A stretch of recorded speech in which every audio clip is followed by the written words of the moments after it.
Assalamualaikum dear students. This is Hassan Nawaz. आज का हमारा कौन सा टॉपिक है? आज लेक्चर नंबर 3 है, यूनिट नंबर 1, हज़रत मोहम्मद सल्लल्लाहु अलैहि वसल्लम as an embodiment of justice. मैं सबसे पहले थोड़ा सा समराइज करूंगा पहले वाला जो हमने टॉपिक पढ़ा था। उसमें हमने मुख्तलिफ एग्जांपल्स पढ़ी थी। सबसे पहले हमने पढ़ा था कि हज़रत मोहम्मद सल्लल्लाहु अलैहि वसल्लम कैसे बेहतरीन इंसाफ का नमूना थे। उसके बाद जो हमने पहला इंसिडेंट पढ़ा वो हजर अस्वद वाला था, ब्लैक स्टोन के एतबार से। दूसरा जो सा पढ़ा था वो था कुरैश की जिनसी औरत चोरी के जुमले में पकड़ी गई। तीसरा जो सा हमने इंसिडेंट पढ़ा था वो एक इंसानी ने जब बनी तुलबा के कुछ लोगों की तरफ इशारा करके कहा। उसके बाद हमने पढ़ा कि हज़रत सल्लल्लाहु अलैहि वसल्लम किस तरह अल्लाह की तलीमात की पैरवी करते थे और किस तरह वो अल्लाह ताला की हर हुक्म की पैरवी करते थे। उसके बाद हमने दो रवायात पढ़ी, एक हज़रत अली रज़ी अल्लाह ताला अन्हु से रिलेटेड इससे रवायत जो उनसे थी, और एक जो उनसी है हज़रत मुआविया रज़ी अल्लाह ताला अन्हु से जो रवायत है। ठीक है, आज हम इंशाल्लाह अपना टॉपिक स्टार्ट करते हैं पैसेज नंबर 7 से। सो मैं स्टार्ट करता हूं। While हज़रत मोहम्मद सल्लल्लाहु अलैहि वसल्लम on his deathbed, डेथबेड से मुराद है मरने के करीब, बिस्तरे मर्ग। डेथबेड को क्या कहते हैं? बिस्तरे मर्ग। जब हज़रत मोहम्मद सल्लल्लाहु अलैहि वसल्लम मरने के करीब थे या बिस्तरे मर्ग पर थे, ही प्रोक्लेम का मतलब होता है बेटा ऐलान करना। ही प्रोक्लेम्ड, उन्होंने ऐलान किया, if I owed something to anyone. Owed का मतलब होता है उधार लेना या कर्ज लेना। If I owed something to anyone, अगर मैंने किसी से कोई चीज उधार ली, और if I wronged any person, wrong का मतलब होगा यहाँ पे बेटा ज्यादती, या अगर मैंने किसी शख्स से ज्यादती की और डैमेज्ड या नुकसान पहुंचाया एनीवन्स प्रॉपर्टी और ऑनर, किसी की जायदाद या वकार को या इज्जत को।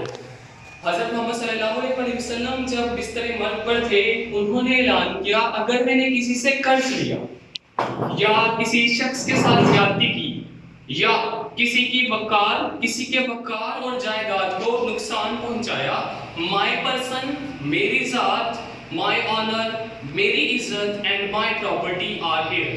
मेरी जात, मेरी इज्जत और मेरी जायदाद यहाँ है। He may take revenge.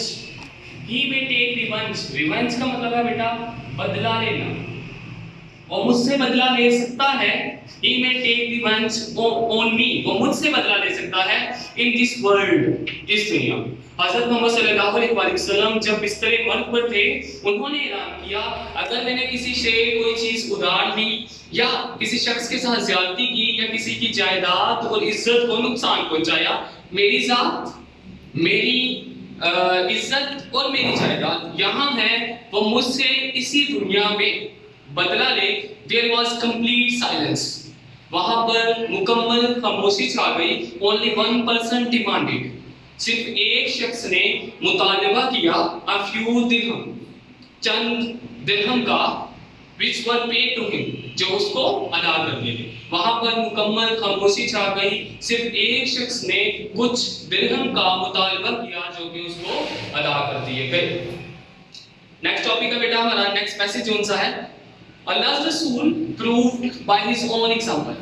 अल्लाह के रसूल सल्लल्लाहु अलैहि वसल्लम ने साबित किया by his own example, अपनी मिसाल से, that no one could be more firm, कि कोई भी ज्यादा पुरअज़्म नहीं हो सकता। फर्म से मुराद है यहाँ पर पुरअज़्म होना, for justice, इंसाफ के लिए, than him, उनसे मुराद नबी करीम सल्लल्लाहु अलैहि वसल्लम से।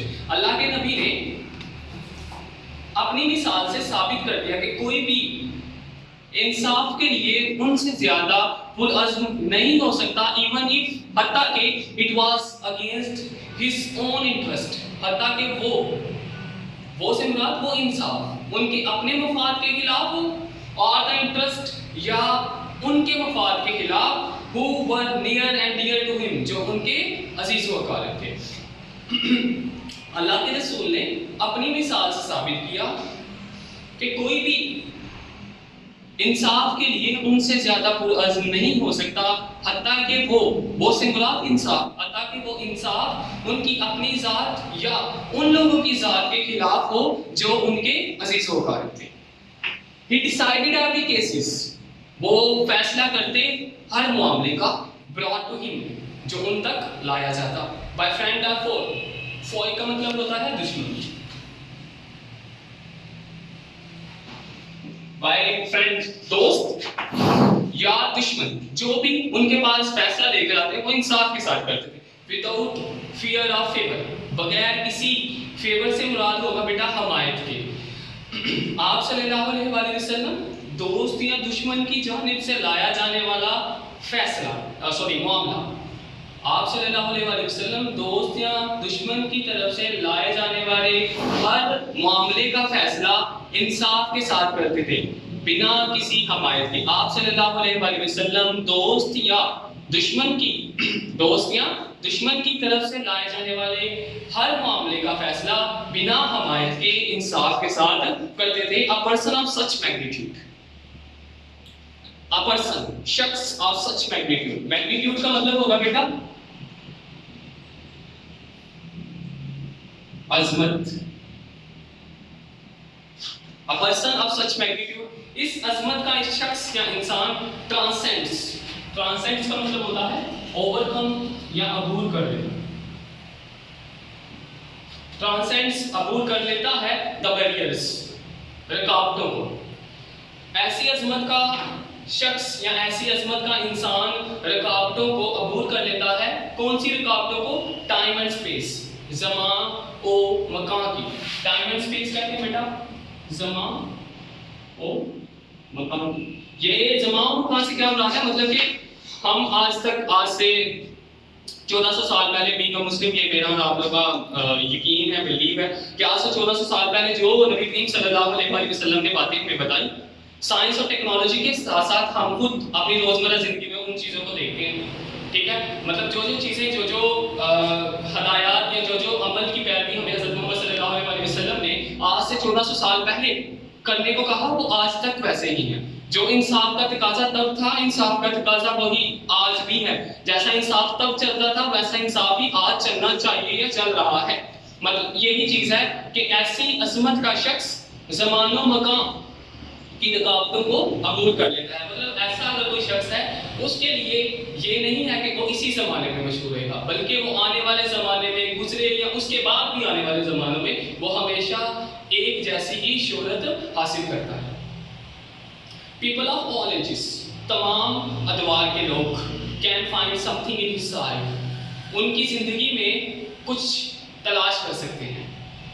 To provide them with guidance, खुद के लिए रहनुमाई हासिल करने के लिए, खुद की रहनुमाई हासिल करने के लिए लोग उनकी ज़िंदगी से कुछ ना कुछ तलाश कर सकते हैं।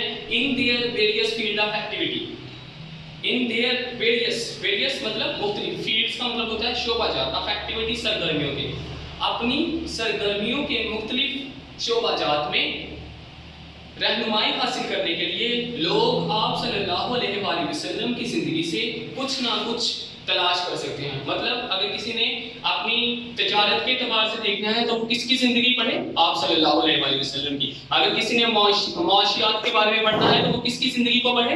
आप सल्लल्लाहु अलैहि वसल्लम की। अगर किसी ने इंसाफ के लिए पढ़ना है तो वो किसकी ज़िंदगी को पढ़े? वो आप सल्लल्लाहु अलैहि वसल्लम की ज़िंदगी को पढ़े। और अगर किसी ने टीचिंग की देखनी है, तरकीब देखनी है, तरतीब देखनी है, वो किसकी ज़िंदगी को पढ़े? वो आप सल्लल्लाहु अलैहि वसल्लम की ज़िंदगी को पढ़े। मतलब हमारी ज़िंदगी में कोई भी ऐसा अमल शामिल नहीं है जो हमारे नबी करीम सल्लल्लाहु अलैहि वसल्लम ने अपनी ज़ात से प्रैक्टिकली प्रूव नहीं किया, अमली तौर पर प्रूव करके हमें नहीं दिखाया।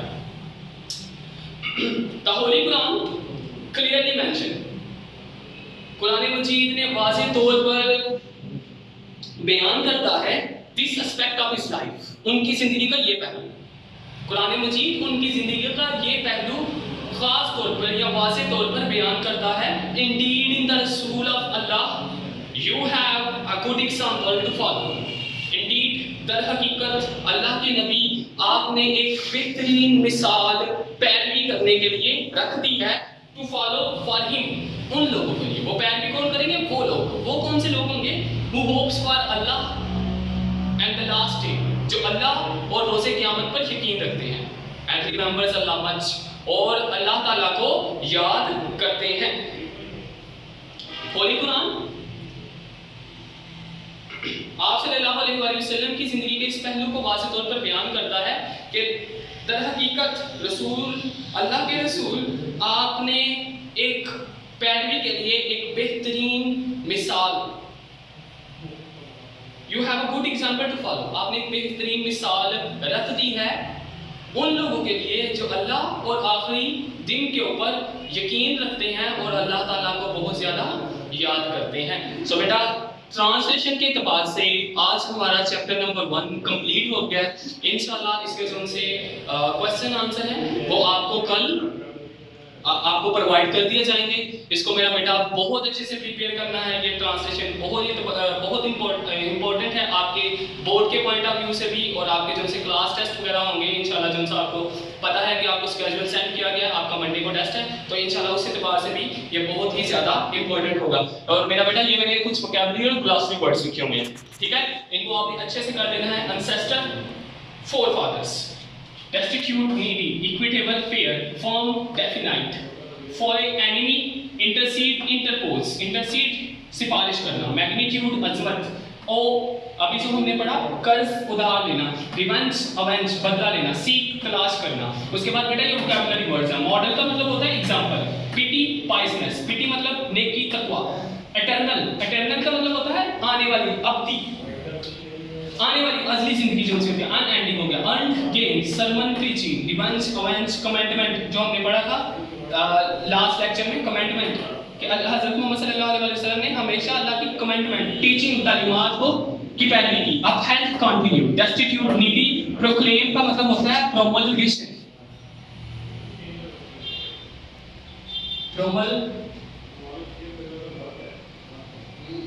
प्रोमलगेट, इसे मैं स्पेल कर देता हूँ, PROMULGATE, प्रोमलगेट। ट्रांसेंड्स का मतलब होता है एक्सीड, अबूर कर लेना, किसी चीज को क्रॉस कर लेना। कुछ एमसीक्यू में मेरा पुत्र वो भी सुन ले। जो आपका है वोकैबुलरी के बाद जो बी पार्ट है उसका है इक्विटेबल। इक्विटेबल का मतलब होगा बेटा, मैं यहाँ पे लिख देता हूँ ताकि आपको समझ आ जाए। इक्विटेबल का है फेयर, सेकंड वन है बेटा अनसेस्टर, फोरफादर,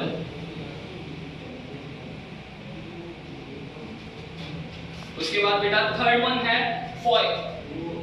ऊपर मीनिंग्स भी लिखे हुए हैं लेकिन मैं इधर भी सॉल्व कर देता हूं आपको, एनिमी। उसके बाद फोर्थ वन है फर्म, परसिस्ट मतलब पुख्ता, परसिस्टेंट। उसके बाद बेटा लास्ट वन है ग्लोरियस। ग्लोरियस में सारे ही आते हैं, so all of these zone से हैं, उनमें से आप कोई सा भी पुट कर सकते हैं। तो उसके बाद जो सा लास्ट है उसमें 1 2 3 4 5 है, उसके मैं आपको सिर्फ आंसर लिख के दूंगा, वो है आपका एनालिसिस का ए पार्ट। जो है ए पार्ट के मैं यहाँ पर आंसर लिख देता हूँ। पहले का है बी स्पेसिफिक, दूसरे का है सी, तीसरे का है बेटा फिर सी, उसके बाद फोर्थ वन का भी सी है और फिफ्थ का है डी। 1 2 3 4 और 5 बेटा। बाकी आपका जो है क्वेश्चन आंसर आ गया और ग्रामर का पोर्शन आ गया, वो इंशाल्लाह हम कल डिस्कस करेंगे। इसके बारे में तो कोई भी बात हो, कोई भी मसला हो तो आप लोग लाजमी बताइएगा ताकि उसमें थोड़ी बहुत बेहतरी लाई जा सके। ओके बेटा, थैंक यू सो मच, अल्लाह हाफिज़।